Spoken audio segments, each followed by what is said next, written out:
ስያሜዋ ከውበቷ መጠሪያዋ ከገጽታዋ የተወዳጀም አዲሲቷን አዲስ አበባ መፍጠርን ታላሚ ተደርጎም ተጀመረም። የኮሪደር ልማት እልፎችን ከስራ ባህል ያቆራኘው ሌትን ከቀን ሀሩርን ከቁርስ ሳይለይ የሰራው እጅም ያቺን ሳቢ ከተማ እነዚያን ማራኪ ገጾች መፍጠር ችለዋል።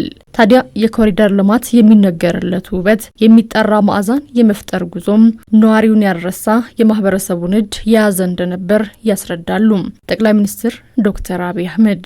ንጽህናው የተጠበቀ ያማረ ዘላቂ ስነ ምህዳር መፍጠር የሁሉም በማደግ ላይ ያሉ ሀገራት ህልም ነው።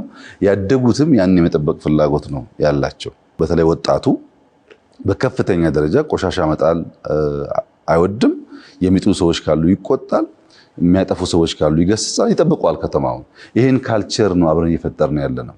አንዳንዶቹን ስም መጣት አልፈልግም እንጂ ኒው ሲቲ ፈጥረው ከ1000 ሰው ያነሰ የሚኖርባቸው ቦታዎች አሉ። ቢሊየንስ ኦፍ ዶላር ኢንቨስት አድርገው የኛ ሞዴል አሁን ለብዙዎቹ እንደ ምሳሌ የተወሰደ ነው። ነባር ከተሞችን ህዝቡ ባለበት መጠነኛ ሽግሽግ እየፈጠሩ ማዘመን መቀየር ይቻላል በሚል ይሄ ኤክሰፕሽናል አዲስ አበባ ብቻ ነው የሆነው። ባይዘው የቀየሩ ከተሞች ወጥተውን ያደረጉት እንጂ እንዳለ ከተማውም ከነማህበረሰቡ የቀየሩ ብዙ አይደሉም።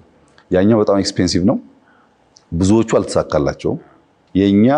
እኛም እንጆ እያደረግነው ነው፣ ብዙም እየተማርንበት ነው። ተምሳሌት የሆነች ከተማን የመፍጠር ትልም የትራንስፖርት ዘርፍን የዘነጋ ሊሆን አሻውም የሚሉት ጠቅላይ ሚኒስትር አብይ ለዚህ መዳረሻነትም ዘመንን ያዋጁ የቴክኖሎጂ ዱካን እግር በእግር የተከተሉ የስማርት ትራንስፖርት መሰረተ ልማቶች ተገንብተዋል።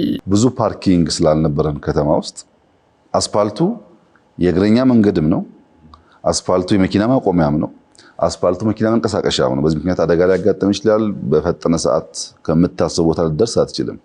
ባለፉት 5 ዓመታት ገደማ አዲስ አበባ ውስጥ ፓርኪንግ ሰርተናል። ሄደህ ፓርክ ማድረግ የምችልባቸው ቦታዎች በርካታ ናቸው።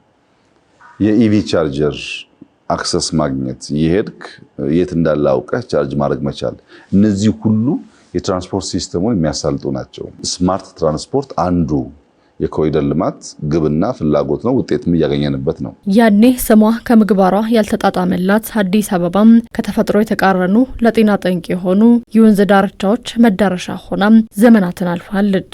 ይሁንና ይህ ታሪክ በወንዝ ዳርቻ የልማት ግብ ታጥፏል። አዲስ ምዕራፍ ተከፍቷል። የወንዝ ዳር ልማት ነው እንግዲህ ግሪን ኢንቫይሮንመንት ምን ፋይዳ አለው ተብሎ አይነገርም መቼም። በጣም ጠቃሚ ነገር ነው። እሱም የኮሪደር ልማቱ አካል ነው። ጤናማ ህብረተሰብ መፍጠሪያ መንገድ ነው። ሰዎች በጣም በእግር ይንቀሳቀሳሉ። አሁን ታስተውል ከሆነ 3 ሰዓት 4 ሰዓት ብትወጣ ከተማ ውስጥ እንደ ቤተሰብ ልጆቻቸውን ይዘው ሰዎች ወክ ያደርጋሉ። ደሞዝ ነው ለኛ፣ በጣም ከፍተኛ ደስታ ይፈጥራል። ሰዎች ማታ ተሰባስበው የፋሚሊ ታይም ኖሯቸው በንጹህ መንገድ በብርሃን ወክ እያደረጉ፣ ሲኒየር ሰዎች ደግሞ አንዳንዴ በጣም ሽማግሌዎች ከልጆቻቸው ጋር ወክ ሲያደርጉ ይታያል። ያ ሁሉ በጣም አስደሳች የጤናማ ህብረተሰብ መፍጠሪያ እንደ መንግስት ትልቁ ትል መሆን ያለበት ጉዳይ ነው። በዚህች የዓለም አቀፉ ማህበረሰብ መናገሻም የዲፕሎማቲክ ማህበረሰቡ መዳረሻ በሆነችው ከተማ የሚሰሩ የልማት ስራዎች ጎብኚዎች የእይታ አድማሳቸውን ወደ ተቀሩት የኢትዮጵያ ከተሞች እንዲያሰፉም እይታቸው ተጨማሪ ውበትን እንዲማትር እድልን ፈጥሯል። ይህም ኢኮኖሚያዊ ፋይዳውን የላቀ የማድረግ እድሉ ሰፊ ይሆናል።